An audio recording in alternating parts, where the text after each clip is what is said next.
talk about this film. Hello, everyone. Welcome to the spoiler room.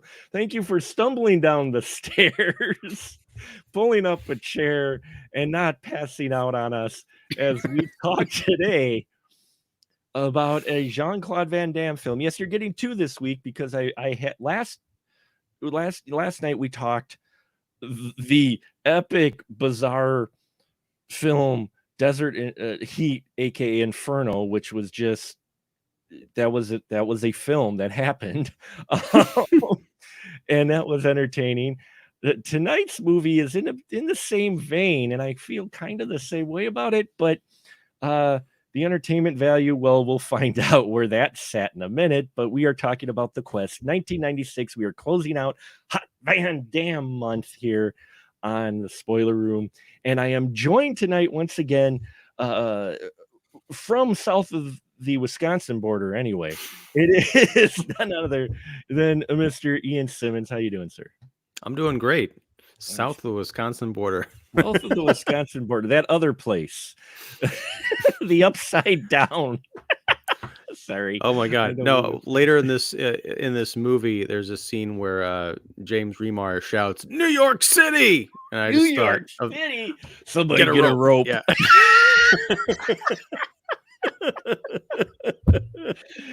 It's funny because I had that exact same feeling when that happened. So yes, we are talking was that about Pace Picante sauce or Old El Paso? No, it was Pace Picante sauce.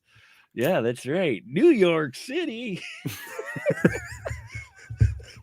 Somebody get a rope. I always remember that one. That one was always like, wow. Yeah. But tonight, yes, 1996, The Quest, directed by JCVD. So Ian, it's been a couple weeks. Go ahead and give the synopsis of The Quest. Jean-Claude Van Damme, having at this point in his career made Kickboxer and Street Fighter, said, "Hey, what if we made both?" Now, in fairness, this movie is more Mortal Kombat than Street Fighter, yes. But they might as well both be video games. I mean, complete with the arena with the giant like dragon, sculpture in the background, and people from all over the globe being summoned, the best of the best fighters summoned to this secret location to duke it out to the death or championship. Actually, they don't. It's not to the death, it's to the defeat, which is kind of a nice twist. I mean, there is some death in this movie, but it's certainly not the point of it. And with the Kickboxer, I mean, Jesus Christ, his nemesis in this movie is basically Tong Po, complete with a giant ropey braid of hair and the hulking thing. He's not kicking any pillars, but still kicking ass. This is nothing like Bloodsport. Or Kickboxer. It is like Kickboxer. Are you kidding me? I know it is. No, it's like 3 of his other movies. Absolutely. What's the third? What do you think the third one is? Well, if you say Inferno, I didn't watch it. No, you had the competition one. So you had what? You had Kickboxer, you had Bloodsport, and then you had I thought there was one more where it was a competition. Maybe not. Maybe I'm off on that, but. I'm sure he's made something similar to those because he made it, in this movie. I'm kind of relieved that it turned out to be the movie that it did, even though I didn't quite care for it, because the opening of this film is so strange. We see him as an old man in old man makeup, and then the next time we see him, literally the next frame we see him in, he's dressed as a clown in 1925 New York or whatever. I'm like, is he gonna just be Pistachio Diskeezy through this entire film? Because I'm kind of open to that, but it's just very weird. Yeah, because he comes in and we've got a voiceover, which you got a good film going on when you got a voiceover going on. Just kidding. And it totally pays off in the end. That bookend device was got me right in the feels. Got you right in the something. Because he's old man Van Damme, and he comes into this cafe and he's like, "Oh, it's sure changed." And this makeup that it's like, what, for 1996 it was bad, pretty good. It still just looked really fake, and I just The guy, I've watched 3 of the 4 movies that for Yeah. Hot Van Damme month, and I've come to the conclusion, at least at this point in his career, JCVD is not the best actor. He's an amazing performer, martial artist or whatever, but when it's like, "Oh, I'm gonna be the old man, must struggle," no, doesn't No. work. he Hey, look, I'm a clown. Hey, no. he doesn't struggle too much. He E for effort. E for effort. Yeah, so you're sitting there going, wait, this is called The Quest. Why are we seeing old man Van Damme? And what's funny is the way he shoots this opening is, and the reason I'm focused on it is because it was weird.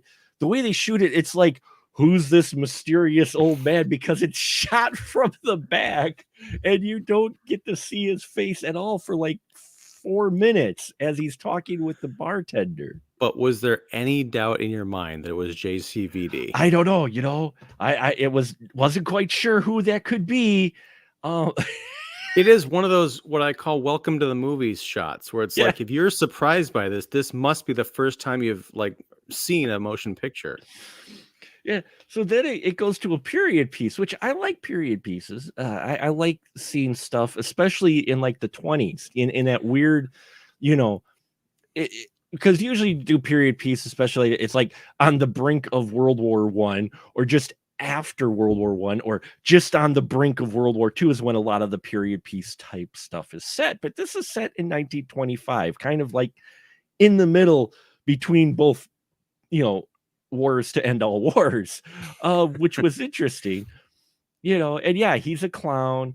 He's on the street. He's got this kind of,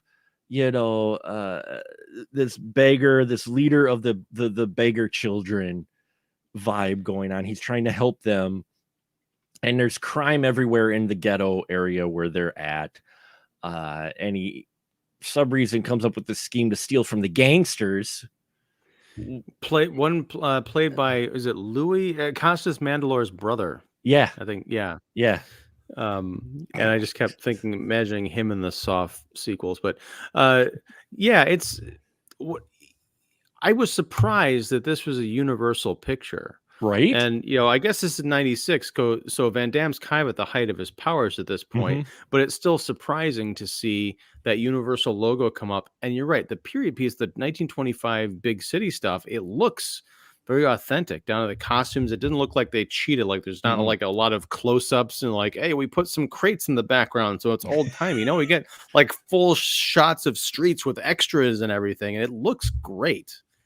It does. But I mean, yeah, the story wise, it's like he's a clown and he's got some guy bugging him, and he's like, an entertaining a street performer, and then you don't realize at first, but realize soon that he's leader of these kids. But he's taken all these orphans under his wing. They're a bunch of thieves. Billy Red, run! Billy Red, run! And they decide to steal from the gangster in town. The cops are on the payroll. They harass him. So he's this character. So they're kind of trying to play him as a good guy. Who's just in a bad situation, and he winds up on a boat with pirates. Stay with me, folks. He winds on a boat with pirates while trying to escape the cops. And then he's their indentured servant, basically. He's their slave, because they're like, oh, you're a stowaway. Well, you're working for us now, and here's some peanuts to eat. And then another group of pirates show up, huh? You kind of ran your words together. I just want to make sure people understand. Here's some peanuts to eat. Peanuts. It's not that kind of movie. It's a different kind of quest. That's a different. No, this isn't a party at Kitty's, and no, never mind. Anyway. Billy Red, run!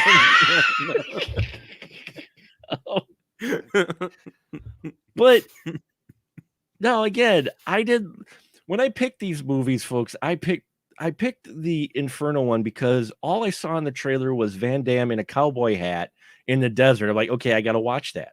And you see the trailer, you saw Pat Morita, and that, like, okay. The Quest I picked solely because he directed it. I didn't look anything else up for it. And who should show up fighting a pirate ship is another pirate ship, and Who shows up, Ian? Moore. Roger Moore. Roger Moore. Like, I'm like, eh?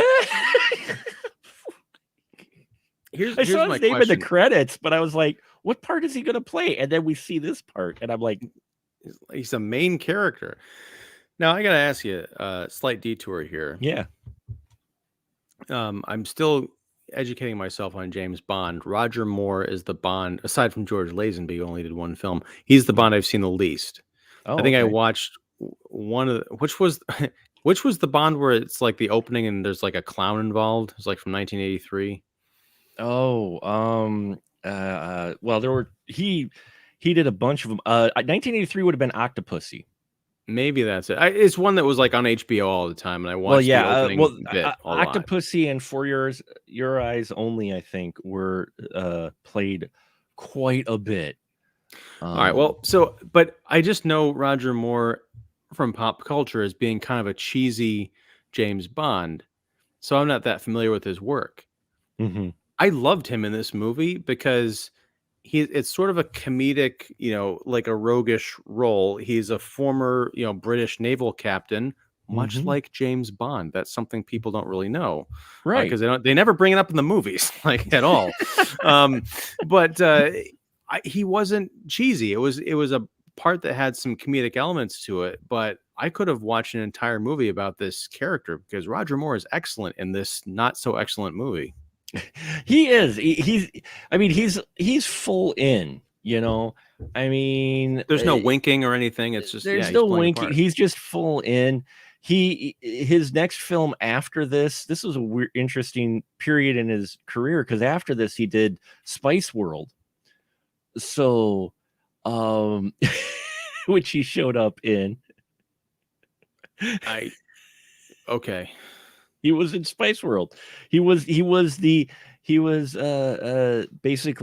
they were playing off Charlie's Angels, so he was the Charlie to the Spice World, the Spice Girls in Spice World. My wife loves Spice World. I think she tried to get. We don't have to tell everything to each other, Mark, but no, she's tried to get me to watch Spice World, I think exactly once, and I know at some point I'm destined to watch the entire thing, but you God should. Damn it. You should. What? You watch Freddy Got Fingered, you can watch Spice World. Freddy Got Fingered had blood, it had profanity, it had absurdity. If there's an R-rated cut of Spice World, I will watch that. I don't think there's an R-rated cut of Spice World, but an X-rated one. That's a different movie. It didn't have the Spice Girls in it, but there may have been spice involved. Oh my God! I just thought of something. An alternate movie poster for Dune. Just call it Spice World. Oh, I gotta make that now. Now look what you did. Now look what you did. Now I gotta make an alternate poster for this. I'm totally doing that now. Now it's coming together in my head. Why do you put those ideas there, Ian? Because you're a dear friend, and I want to give you more to do. I'm gonna be up at like 3 a.m. We gotta get this font right. I gotta get this. But back to the film.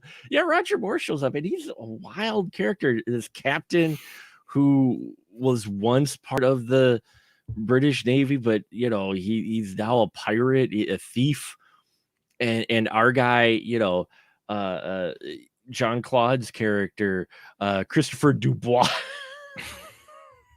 I don't know why I laugh every time I say the name. It's just Christopher Dubois. He does not look like a Dubois at all. It's like, yeah, but he's a thief too, but he's a good thief because he had the kids that he was trying to feed. So, but there's all thieves, and they come up with this wild scheme to steal the gold dragon statue that is the award for this competition that's not Mortal Kombat. Because people don't have to kill each other, but pretty much Mortal Kombat without Goro. But a guy that looks kind of like Goro. Yeah. He A little does. Goro-esque, yeah. It's a little Goro-esque. And they try to come and sneak into it. Now, what got me was I was trying to figure out where in the timeline this played out, because Roger Moore's character has Dubois, who he takes on his boat, and he gives him a line of bullshit saying, hey, I'm taking you to this island to be helpful, where he's actually just going to sell Dubois to some people as a slave, basically, where they just happen to be teaching Muay Thai. Yeah, it's Muay Thai Island, yeah. It's Muay Thai Island. That's literally what they call it. What a coinky dink. And so he's working there, and then you kind of get this 36 return to the 36 chamber thing, to where he's observing them fight, but he doesn't actually fight. And then he actually gets into a fight. And then we cut back to Roger Moore's character trying to pull some kind of job. And they're watching this fight because there's this guy that he owes money, and it's the same guy that he sold Dubois to. And suddenly Dubois is in the ring, and he's like a badass fighter and all ripped and like, whew. And I'm like, how much time has passed? They don't tell you. They do. Do they? Yeah, 6 months. Oh, it was 6 months. Okay. Yeah. I must have missed that line of dialogue, because it was either dialogue or there was like a title card or something. Yeah, because they say Bangkok 6 months later. Oh, okay. I missed the title card. I'm sorry. They must have, but no, because you're right. The funny thing is, two funny things. One, on this Muay Thai island, Dubois kind of gets sold into bondage to this guy named Cow, who's played by Aki Leong, who we've talked about, and he was the sadistic prison camp guard in one of the Chuck Norris Missing in Action movies. Yeah. So he's not quite the same. I guess he's kind of a bad guy in this movie, but he's more of that kind of gray area, because he's got these, he's kind of owning Dubois, but he's also teaching him how to be, a really effective fighter. Yeah. And then eventually Dubois kind of defects. There's all this convoluted stuff about getting to this tournament. They like steal the identity of James Remar's character, who's named Maxie, who's like a world champion boxer. He's like the heavyweight champion, but somehow he's going to get dragged into this island to compete in Mortal Kombat. The Lost City. The Lost City.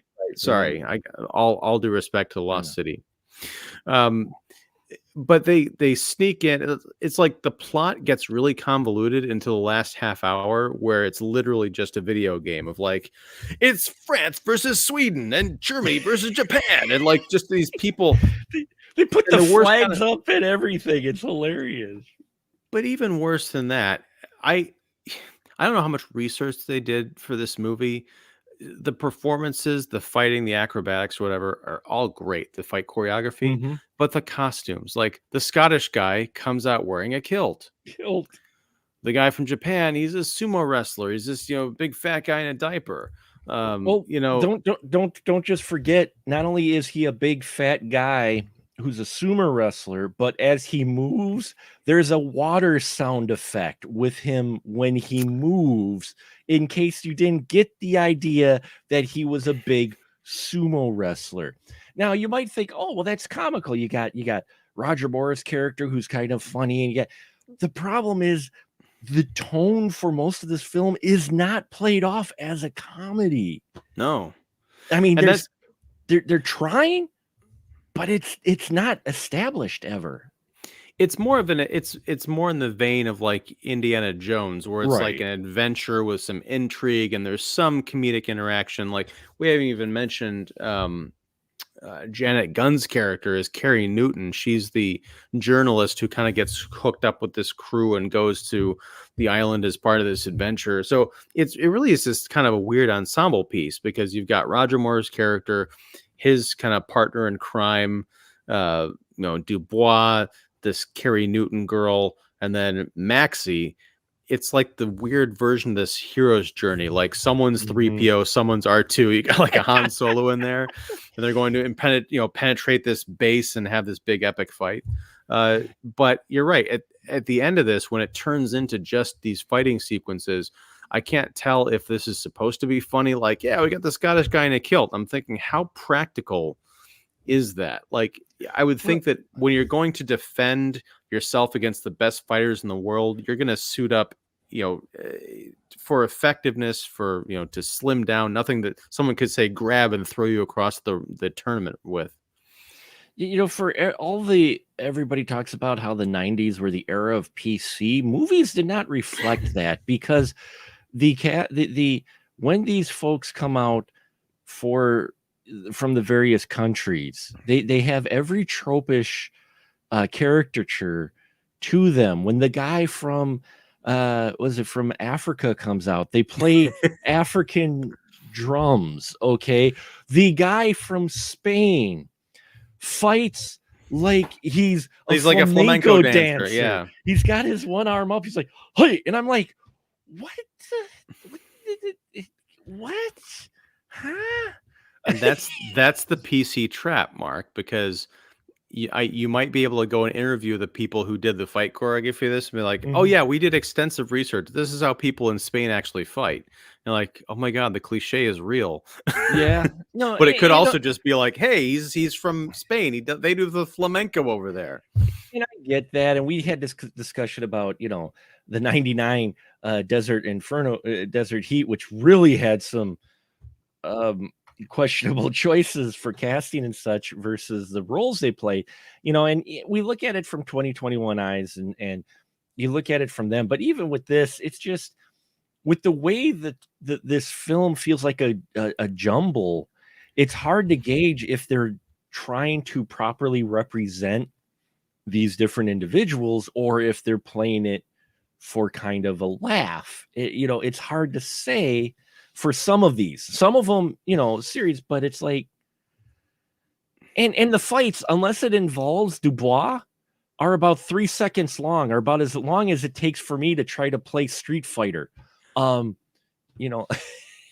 wish that were the case, because I was like, some of the fights I thought were pretty interesting, but they all go on for several minutes, and then, because like the last, like I said, half hour of this movie, or I should say, the pre-climax 20 minutes of this movie is just, it's not even a montage. You watch these people have fights with the different country pairings and stuff. Some of them are over quicker than others.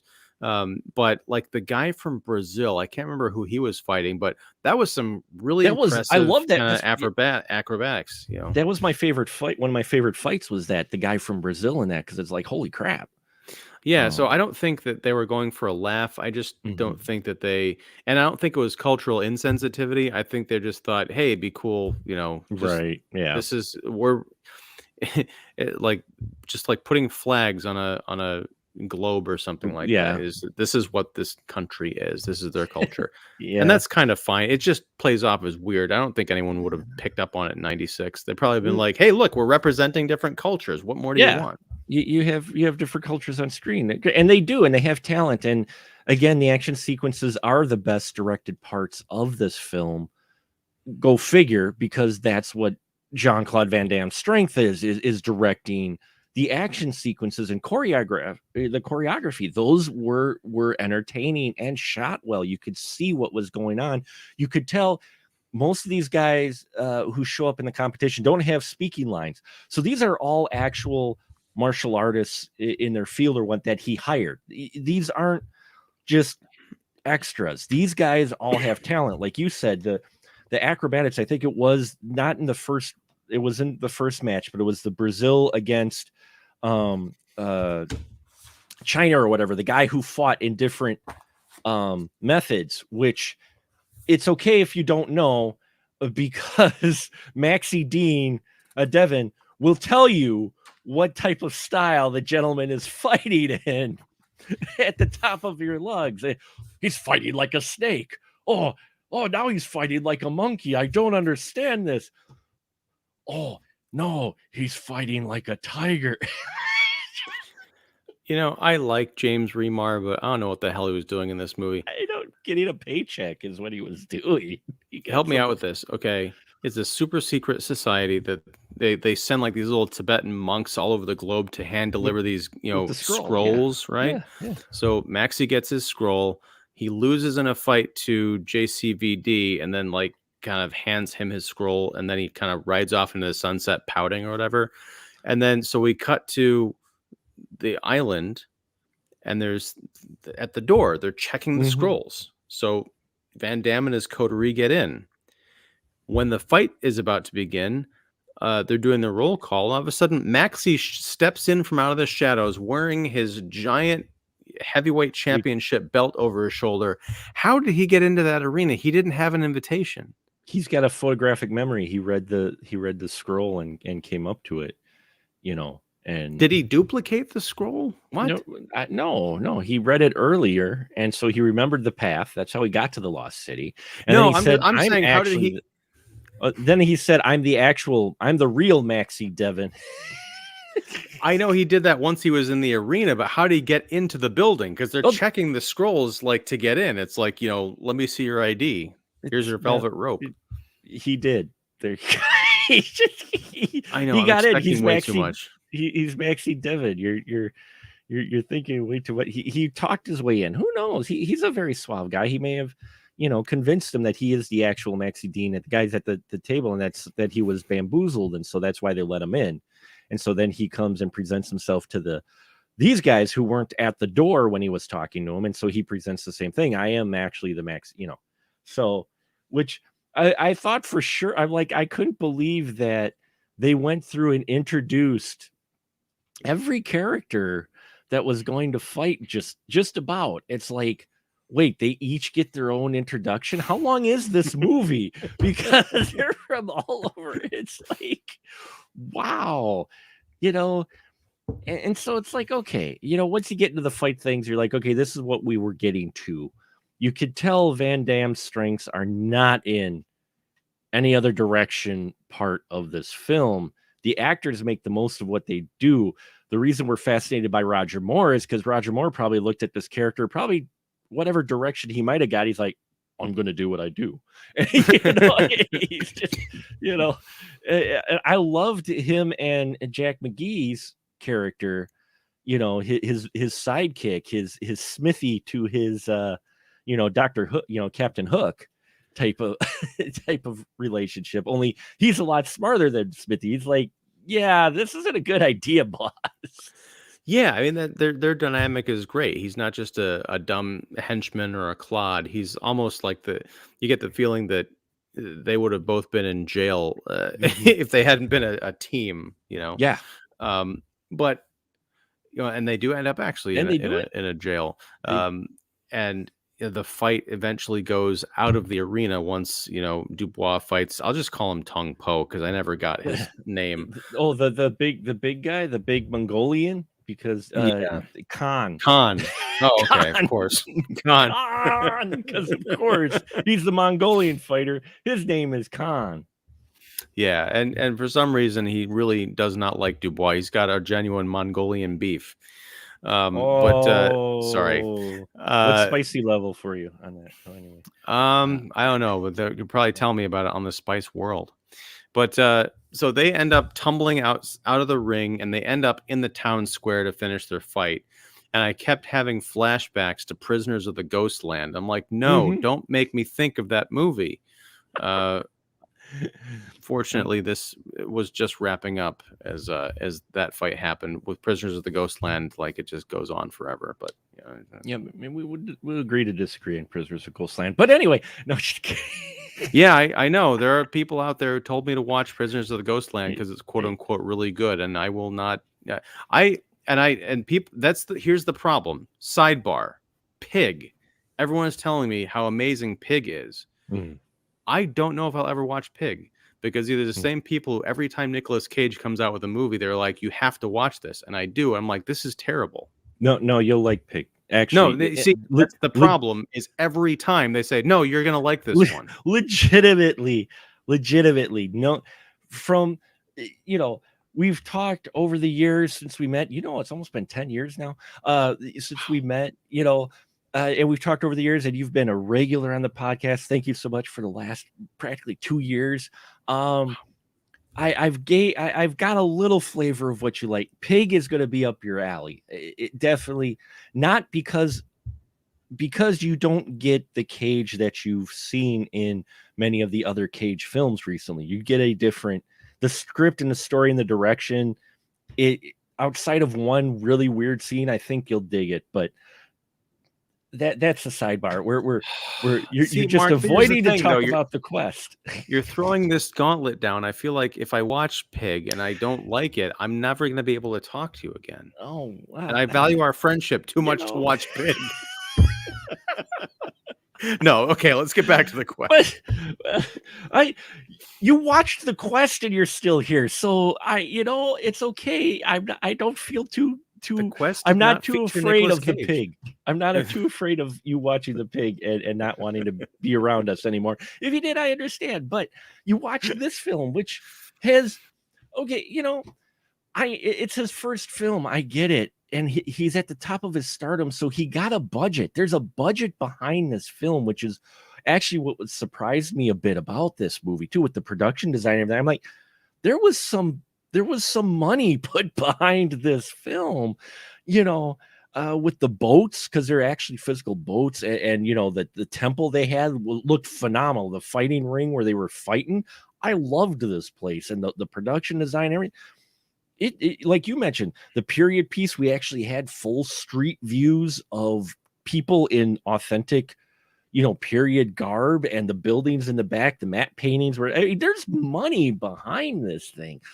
Unfortunately, there's Jean-Claude Van Damme behind the director's chair directing stuff besides the action scenes, and those just don't go well. The female character, the reporter that we have in here, she gets forgotten during most of this movie. I mean, she's there along with our Maxie Devon to cheer on Dubois, but that's Yeah, most of her role. and you know what? I'm kind of fine with that because she at least was not made to be, she wasn't kidnapped. She No. wasn't raped like the love interest in Kickboxer. Yeah. And she's not even really clearly, and I might have missed this, but they don't make a focus of like, oh, she's going to be the love interest. You just kind of get the feeling that she's one of this gang, kind of hanging out. Yeah. Because I think Dubois just mostly wants to get back to New York to those kids, but we'll leave that for another show. It Possibly. goes along with Oh my the God. whole other film where he was taking pictures of. That's right. Here's my universal theory of Jean-Claude Van Damme movies. His characters are actually the ancestors of Kevin Bacon's character in The Woodsman. Ooh, whoa, that got dark quick. Yes. Okay. But no, let's get back on the quest. No, so the biggest disappointment to me is, and JCVD also co-wrote the movie. Yeah. So he's involved. It's like a passion project. He's involved in it every step of the way, and I appreciate that. And I think he did accomplish something rather neat. I just would have liked to have seen Visit the Alternate Universe, where his directorial debut is something where he doesn't feel like it has to be a JCVD movie because it's so derivative of the other stuff. Because it works as kind of like this period action adventure, piece, but then it grinds to a halt all the forward momentum in the story because it's just about this damn fight scene or this tournament, But the tournament, yeah, the characters and stuff, the adventure, if it played out more like, I will dare say it, if it played out more like the Alan Quartermain films, Quartermain, King Solomon's Mines and Lost City of Gold, I think, a little bit more fun adventure type thing like that. I think it would have been fine, but you're right. It falls into when we get to the competition part, which is a lot of people want to wait for the fight scenes. Some of them are impressive. Some of them are quick. But you're right. The story takes this, it becomes about that again. And it's like, no, I want to almost see, I don't want to see him fight. I want him to see with, the captain and his sidekick trying to just steal the dragon statue while instead of trying to actually win the competition, as they steal the Huns airship. Because we had to have Germans in here as Huns. We had to have the Huns in here at some point. Yeah, and they fly this, giant, air Zeppelin, whatever, over the, I guess, like the backyard of the arena and drop rope down to move this incredibly heavy gold statue. And guards eventually come out and they're like, what the hell is going on? But this is not a quiet piece of machinery. Someone No. would have, noticed Well, it taking off or like hovering or. well, they were all at the competition. So everybody was. The Lost Yeah, City's walls were abandoned for the competition sure. Yeah. to see Dubois fight, you know. Mhm. Um, but no, I mean, how cool would it have been to, again, dare I use this phrase, subvert expectations, if they stopped the fight because they realized that the statue was being stolen, Mhm. and there's that whole kind of jag where uh, Dobbs, the Yeah. Roger Moore character, and his sidekick get thrown in prison, and it's like you're going to be executed. And then JCVD comes out and says, "No, I pledge my life for them, and if I win, they go free and whatever." And But you it's get to like, keep the statue. Yeah. right? It's like, oh, thank you for letting us keep the statue that we own. Uh, Well, you but get that to take it if you win. You get to because they got to make a new statue for every competition. That was the opening with the gold falling. You know, that's a the big stretch because when you said that, then I remembered, oh yeah, that's what was going on in the beginning of the movie. But I'm like, okay. But this is also the second life pledge because James Remar's character is already like, if JCVD loses, he never gets to leave the island. well, no, it was just the first round. If he lost the first round, Oh, he is that the couldn't leave first the island. round? Yeah, it was just the first round. So if he lost the first round, he couldn't leave the Lost City. He would be there forever. But of course, JCVD won the first round. So But there's so much going on here. But so they had that little detour, but then they just go back to the tournament. Imagine if that, mhm, botched, heist yeah, thing had happened, and JCVD just goes out to join his, kind yeah. of pseudo friends, and it just like they've completely abandoned the tournament because they've got to get off this island because everything's, been disgraced and everyone wants them dead, and just continues that action adventure movie thing. You tease the audience by saying, okay, now the whole rest of the movie is gonna be this tournament fight. But no, have a little bit of fighting, but then the rest is gonna be this escape adventure movie. Might have pissed some people off, but also might have made it different enough from other movies that people Mhm. have been like, this doesn't feel like something I've already watched 8 times in the last 8 years. Yeah, the timing as well for when this film came out. If you look at the other ones, I mean, yeah, it mirrors a lot of the other films that have come before it. But it doesn't ever like come to fruition with a lot of things. It's like all these ideas that have come out that they try out, but then we go back to the fights, which folks, I didn't go to film school. Okay, I didn't. I know, shocker, right? But I felt like watching some of these scenes, it was like when you give your grandparents or your parents or anybody a camcorder for the very first time and they discover the special effects feature on the camcorder while they're recording. So after they've gotten the zooms out of their system, which they zoom everything. Oh, look, I can zoom in. I'm like, oh, look, I can, then they found what's this effects button? Oh, slow-mo. It was like someone was randomly hitting the slow-mo button throughout a good chunk of this film, especially the fight scenes, because there was slow-mo where you're like, why are we slow why are we slow motioning him doing nothing but moving his arm? Well, it wasn't even just the slow-mo because they've used slow-mo in some of the other, Van Yeah, Damme well, movies yeah. we've talked about, but this is like that really weird choppy frame rate slow-mo Yeah. where I honestly thought, because I streamed this, I rented it through Amazon, I thought it was a buffering issue. But then they would cut back to like, oh, here's Roger Moore doing some more business, and that's at regular speed. I'm like, oh no, this is just really shitty, editing here. The editing is just wow. It's like I couldn't understand the slow-mo. It's like you're watching it and all of a sudden he literally there's one point where the character like takes a step and it's in slow-mo, but it's not like at the peak of the fight scene, and it's not like you see more slow-mo as he comes like with the arm, and he's about to do a fatal blow on a guy. No, there's like a second to where the frame goes to slow-mo, and then we're back to normal speed.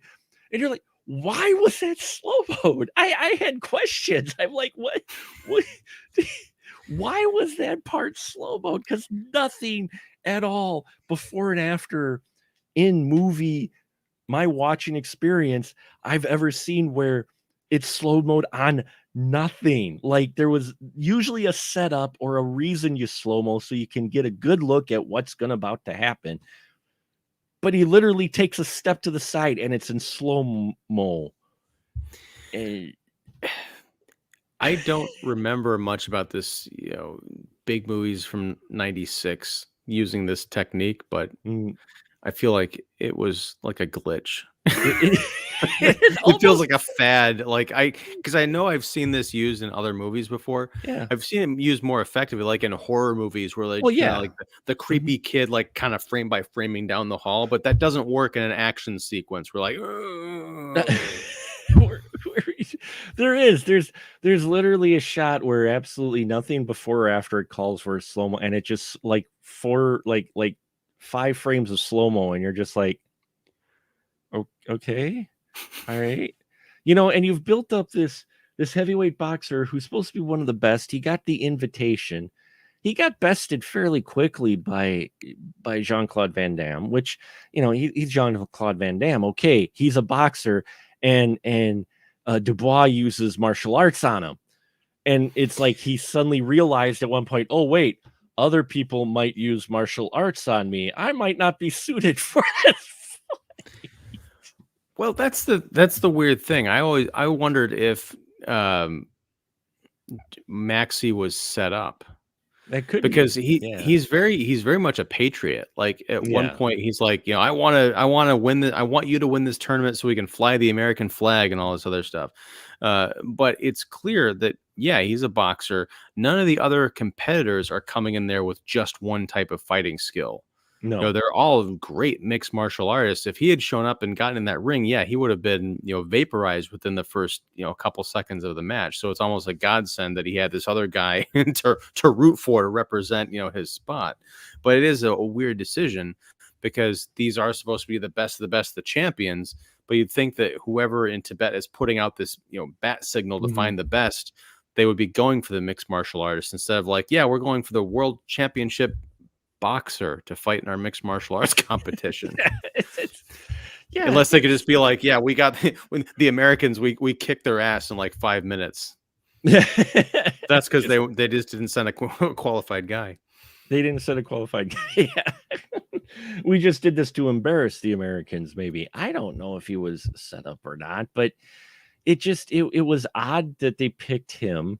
The style of fighting that they had, but we had a couple other fighters too who, you mentioned the Scottish guy who actually held his own for just a little bit, but he was just boxing. He wasn't like a martial artist really at all. He did some like swinging, like jump. He did like kick thing, but he left himself vulnerable because the other guy like nailed him right in the balls, right in the nads again.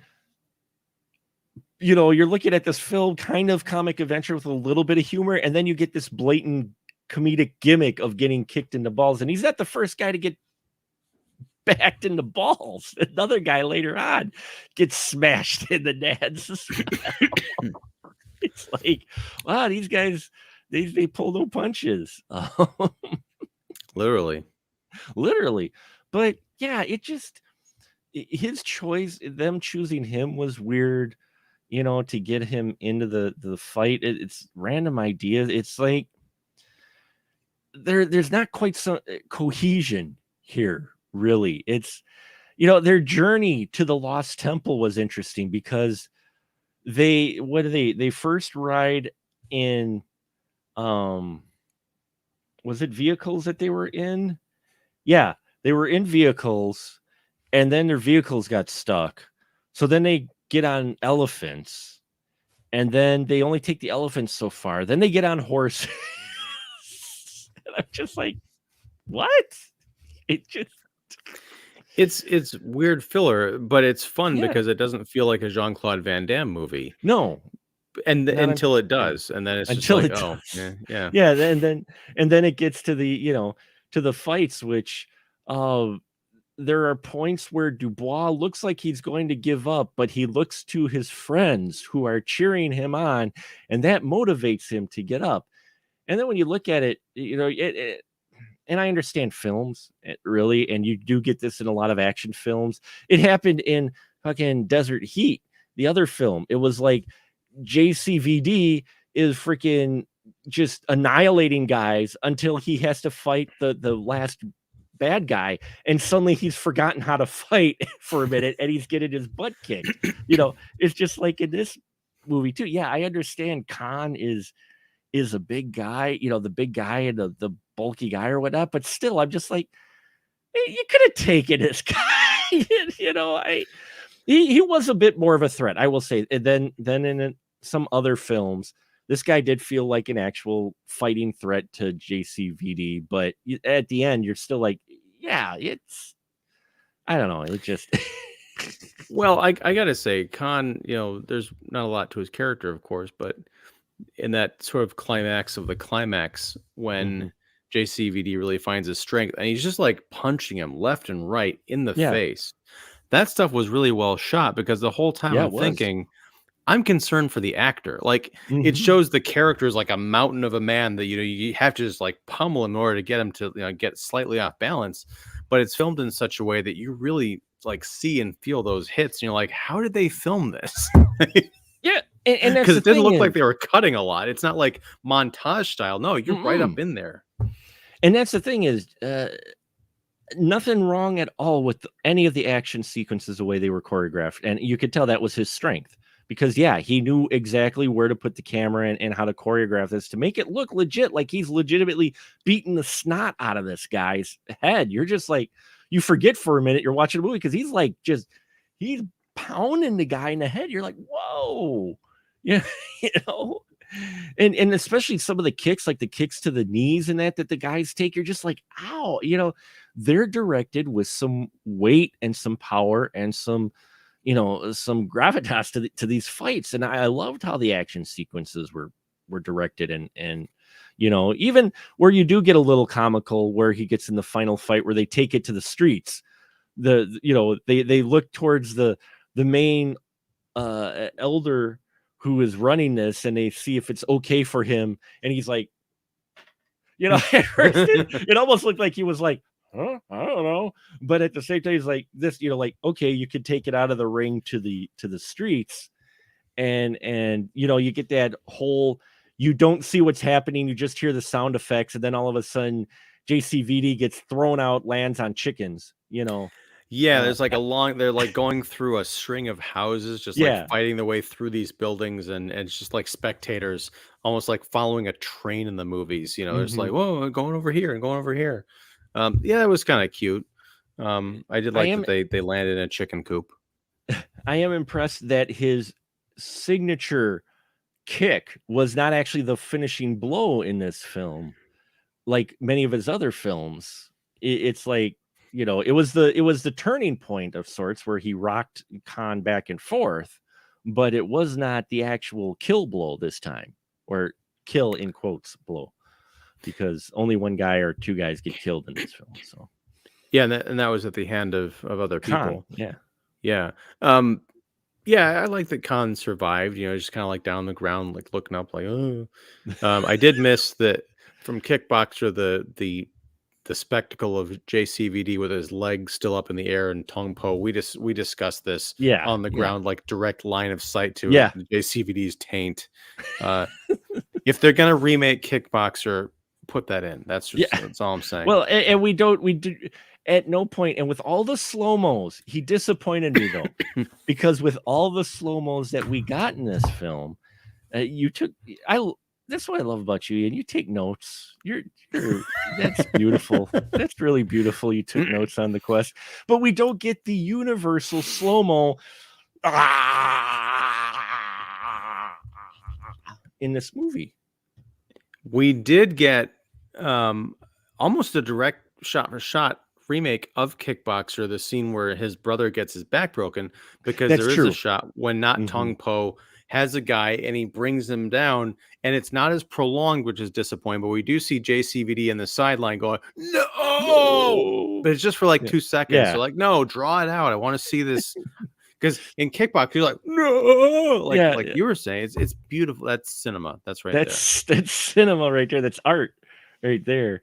Um, and yeah, watching it. This film was just odd. It was like I wasn't bored by it. I mean, the actions, like I enjoyed they maintained the period piece throughout too. It's not like it slips or anything like you see sometimes with films where you get the establishing scenes where, oh hey, we're in 1925, and then later on they kind of get lazy with the clothing and costuming that they don't extra. I mean, carries throughout. I love the fact it was period. The action sequences where it got to be Mortal Kombat type thing, those were entertaining because it was fun watching very talented individuals, which he got. I mean, these are guys, this is no CG or anything. These are legit talented mixed martial art fighters, most of them, you know, especially when you got into the more acrobatic type stuff. You're like, that's guys actually doing that shit. You know what I mean? Some of them were quite scary with how fast they were. Oh. And that's that, talking about that slow-mo thing, I was wondering if some of that was a choice to allow the audience to see exactly what they were doing. It Because could I have be a feeling that. if some of that had been sped up or played at normal speed, we would have missed some of the nuance. Like there is one Mhm. bit where I think it's JCVD gets kicked in the inner thigh, Yeah. and Mhm. you actually see like some of the veins and the whole like slowly rippling. I'm like, oh, Yeah. those feel like nerve endings like that. I don't even think about that part of my body, but what would it be like to get kicked there by that guy? Ugh. But Yeah. mostly it's Yeah. just, it's just bad slow-mo, but I think it Yeah. comes in handy once in a while.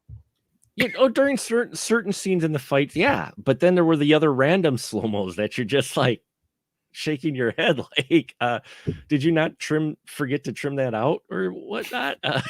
Yeah, you could have They're padding the trimmed that. runtime to get to an hour and a half. They might have been. But a lot of interesting ideas. And we could wrap it up here. I mean, it's watchable, you know. I think especially if you like Roger Moore and some of the other performers in here, and you're a JCVD fan, there is things to find that are entertaining in here. It's just it's really a jumble though. It really is. It's one of those movies that I'm glad I watched it. It reminded me of other movies that I'd rather watch again. Hmm. But, I don't know if this thing is on YouTube or if someone has like a best of the quest, best of the quest. I Best of might the watch some of Quest. those clips, but I don't think I'm ever going to Hmm. sit through this whole thing start to finish again. Yeah, I don't know if I could. I would either, just because of all those things you said, and um, it's an interesting thing to see him tackle trying to direct a full feature. I Again, you see where his strengths are, and I have no problems with sections of this film the way he directed it. It's just the character pieces in that where you have to have those other feature film type of elements that you could tell he wasn't as comfortable with, that I think Roger Moore did a lot of directing of himself of this film. Maybe did JCVD do anything like directing wise after this? I'm not sure if he Let did me or see. not. Director. I'm not quite sure if he did. Let's see the directing. Director, 2 credits to his name. He did The Quest, and then in 2010, he directed a film called Full Love. Original title was Frenchie, which also looks like the title was The Eagle Path at some point. That's about a military veteran and former mercenary named Frenchie who is haunted by his childhood as well as his past in the military. And that was in 2010, where he plays Frenchie. Go figure. He directed that one and wrote that one completely in 2010. But so he's only directed 2 films. This is one of them. Well, I just see as an acting credit, because I'm looking up IMDb, he's going to be in next year's Minions: The Rise of Gru as the voice of Jean-Claude, Jean-Claude. like claw. Oh, wait, Yeah. is that a play on his name? What do you mean? Yeah, I'm down. I'm down. It's one of those things where you could see he got a chance to do something and he took it. It was a project of his. I read somewhere that it was a passion project that he wanted to try to do, and he finally, got to do. Let's look at IMDb, some trivia quick as we close it out here. Frank Du sued Jean-Claude Van Damme over writing credits of the film, claiming that Van Damme and he wrote the story under the title "The Kumite Enter the New Dragon" in 1991. Van Damme denied this, claiming the two projects were unrelated, but Du won his story credit via a ruling of the Writers Guild, but he lost the actual court case. And then the producer wanted to get Sir Roger Moore with his work, but Roger Moore had a difficult time working on this movie. Go figure. I want to know that story. Yeah, I don't know. This is his least favorite of his own movies of Sir Roger Moore's. I know that's a surprise, but You say he was good in this movie. Well, maybe he's talking about the overall film and not necessarily as a performance. Yeah. Oh, what's funny is the island that was Muay Thai Island was actually also the same island where they shot The Man with the Golden Gun. So Wow, there's some callback to that. Madonna was one of the first choices for Carrie Newton. Madonna. Well, 96, man. Well, this is around the same year she did Evita, right? I believe so. Yeah, or close. I forgot Yeah. when she did Evita, but I mean, well, she was on her acting gig in the 90s, so Yeah, I just I see that it would have a completely different character, and she would have taken over the movie. Yeah, she would have. I mean, her character would have been a distraction to JCVD, and I'm not sure at this point in this film he would have allowed or liked that too much. Yeah, because she had been in A League of Her Own, Body of Evidence, Dangerous Game. She was in one of the sequences for Four Rooms, and yeah, 96 was Evita. So, I'm glad they got who they did for one of the only female roles in this sausage fest. But yeah, her character, she was, for the time, I will give them this, for the times it goes along with what you were saying earlier. For the times she's on screen, which isn't a whole lot, that scenes she's in, she's not the damsel, she's not the like the female, one of the three female characters in the movie we talked about yesterday, Desert Heat, where she just immediately saw Jean-Claude Van Damme's character, and like they had sex with their eyes, literally. No, literally, in that movie. You gotta watch that. I know you missed out. You've got to watch Desert just for the experience. Just for the experience, you need to watch Desert Heat. It's on YouTube. You don't have to cost you. It won't cost a thing. I'll do it with a double feature with Pig. There you go. One of those you'll probably really love. But so in here, she didn't just go gaga for our main guy. She's actually a fairly, she's the headstrong, reporter looking for that big story, and they keep her that way throughout the film. She doesn't get kidnapped. She doesn't like take a random punch from someone, and then that's his motivation to really get all she stays consistent. So I will give them props for that she stays fairly strong for a 90s, mid 90s female character, and she is consistent in her character as well. She's another character, but she's not like any plot motivation whatsoever. Yeah, and That's the thing. I wish she was, she didn't she did like bit things here and there. She's kind of had a sporadic career, but I like, the actress. Yeah, no, I would have liked to have seen, like a movie about her character or in, something where she was more prominent. in an alternate reality, I would have loved a spin-off movie with Roger Moore's Dobbs, his sidekick, and the reporter who follows them reporting on their exploits as thieves as they run the Pan Pacific. Well, hell, we're talking about, a female Indiana Jones at some point, possibly. Yeah, There's your story. Instead yeah. of being a college professor who does archaeology as a side, she's like the reporter who's, it takes place in the 20s. You got that Mhm. kind of period thing going. There was like this really weird exchange where the three of them, Dobbs, his sidekick, and she met up, and Dobbs makes this bet that he can sleep with her. But when they make the introductions, it turns out she's a reporter. That kind of freaks Dobbs out. And then she says, "Yeah, my father owns the New York Globe or New whatever, the York paper." Globe, yeah. And then like Dobbs gets really uneasy, and he and his partner kind of look at each other as if there's more to that story, like they have dealing specifically with her father. I'm like, is that going to be a thread in this movie? And it was dropped. I'm like, that's a Yeah. really interesting movie that I want to see. What's the intrigue there? Well, that was dropped just like the whole subplot of him basically doing the whole, Wu-Tang Clan thing to where he's working and he's seeing the guys do the fighting, and then he takes on a guy, and then suddenly we find out he's been trained on the island by this one guy who then he runs into later on as representing Singapore with a fighter.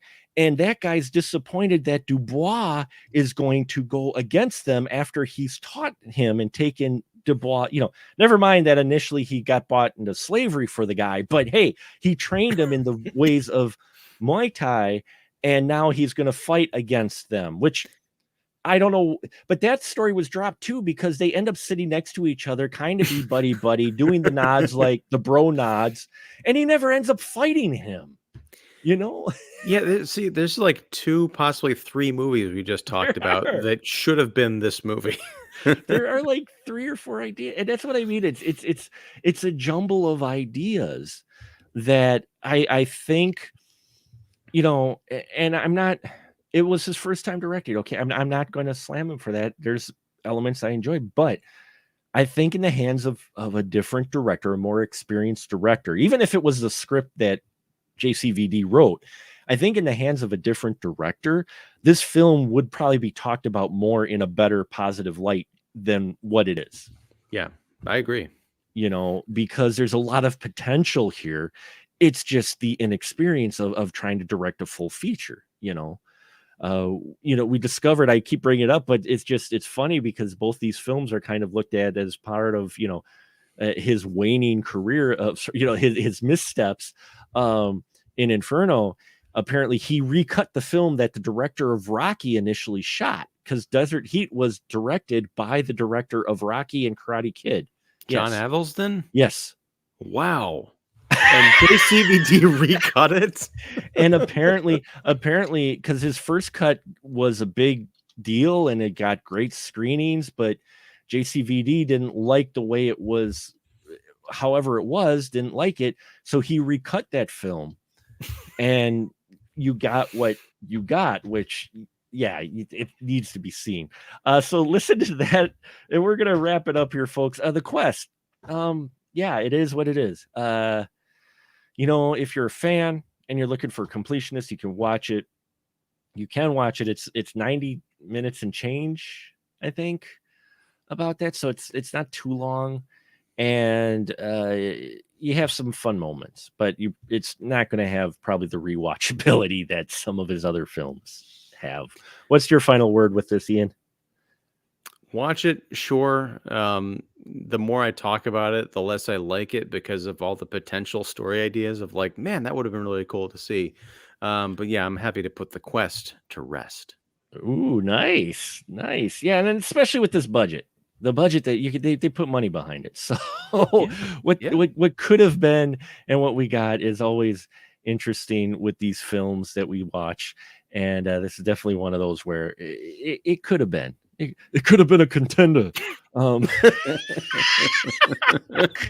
so with that, thank you so much to the folks who have been watching us tonight on the live stream. Yes, if you miss on the live, as always, it will be on our podcast channel later this week. Actually, it's a double dose of Hot Van Damme episodes, as we also have our Desert Heat episode coming up as well. Now, as always, license to shill for our good man Ian. Please, sir, the floor is yours. Well, thank you. I'm Ian Simmons. I run Kicking the Seat, which you can find at kickseat.com. I also have the Kicking the Seat YouTube channel, which you can find if you search Kicking the Seat on YouTube. We do multiple podcasts a week with interviews and movie reviews and live streams, including this Friday, October 29th. We're going to be doing the 5th and final Scare-a-thon episode of 2021, raising money for Chicago's Albany Park Theater project. We're going to be doing a roundtable review of David Cronenberg's The Fly from 1986. Ooh. So yeah, come hop on over and hang out with us. We'll be live at 7:30 p.m. Central. Have to tune in for that. We did an insect month a while back, and that was one of the films we watched. It was also for Welcome to Cronenberg series that we did. So, and I have to do a shout out. One of Earth's mightiest critics. If you felt the tremor in the force, Mr. Don Shanahan had stopped by, and I forgot to click on his comments here. I missed it, but he said, "Yeah, the quest." Well, hey, it's no body of evidence. There's less nudity in the quest. So right there, you're right. It's no body of evidence. And then, yeah, Madonna made a wise choice with Evita versus this. And just for the experience, famous last words for why you should watch a film. Check out Don Shanahan's stuff as well. The man is very talented. As well. Oh yeah, we love his stuff, and the cinephile hissy fit is very entertaining for those folks who want to hear spirited debates about. And I gotta say, I don't know if you're still with us, Don, or Will, if you're checking this out later. That is one of the tightest podcasts I've ever listened to. It is. They stick with the half-hour format, and they've got it down to a science with bells and whistles. They got all kinds of Pavlov's tools going on there to keep people from going over. So yes, wildly entertaining, and you're in and you're out. You got some great arguments. So yeah, big fan of that show. Yeah, unlike this show, which we ramble. But hey, anyway, there's room for all of it. It's the internets. It is the internets. There's plenty there, including a trailer for Black Friday, which is a whole nother discussion. You haven't watched it? Watch it. It's got Bruce Campbell in it. If you watch it, it literally looks like a lost script for an Evil Dead sequel. If you watch it, you're like, this is 2 beats away from that. I saw a still on Facebook, Bruce Campbell, a new Black Friday trailer. Oh, brief shout out to myself. I got retweeted by John Cryer today. Wow. Yeah, that just makes me feel ducky. That makes you feel ducky. I mentioned it because, you must not have listened to our Pretty in Pink podcast. Well, no, I wrote a review of a movie that he's in with Bruce Campbell. That's what made me think about it. And the director tweeted that out and tagged a bunch of people in it, and John Cryer was one of them. Yeah. And yes, folks, Eternals is coming up. There you go. I got my Icarus, whatever his name is or whatever. He looks like he's jerking off 2 of the other Eternals. Oh boy. Oh yeah. Oh yeah. Don't do that, Mark. Oh yeah. I'm gonna fly near the sun. I don't care. No. Anyway. Is that the character Dickarus? That's Dickarus. Yeah. Well, because it's going to be Alex Braun's XXX, the Eternals. You're gonna and Don, because he was one of the ones there, one of the Earth's mightiest critics who showed up there, along with, I think it was Annie and Mike Crowley. Yeah. He says, wait until you see the movie. Wait, is there actually some of this going on? Because I don't think they'll get the PG rating or PG-13 rating with that. But then again, you never know. The PG-13 is the new PG. So, but I do know what the porn parody is going to be called. It's going to be called The Internals. The Internals. Alex Braun's XXX, The Internals. Yes. with that, folks, I think we maybe some jerking off. Don, you're just making me want to see this film more and more now. Thank you, Don. Thank you, everybody who watched the live cast. Thank you, Ian, and our listeners. As always, thank you for your support and our patrons as well. If you're interested, we have a Patreon page. So we got all that. We got some great stuff coming. We've got, I think I called it the Ultimate Force Month. I forgot exactly what it is, but we got films with force in the title coming up in November. Delta Force, Mega Force, I think Alien Force is one of them. The Force Awakens. We've got Force 10 from Navarone we're going to be watching for next month as well, because I had to throw a classic in there. But it was really just my excuse to watch Mega Force and make people talk about it. So looking forward to that month. Stay tuned to that. Subscribe, thumbs up, and all that. And until next time, we'll just say a good night, everyone. Good night. Good night.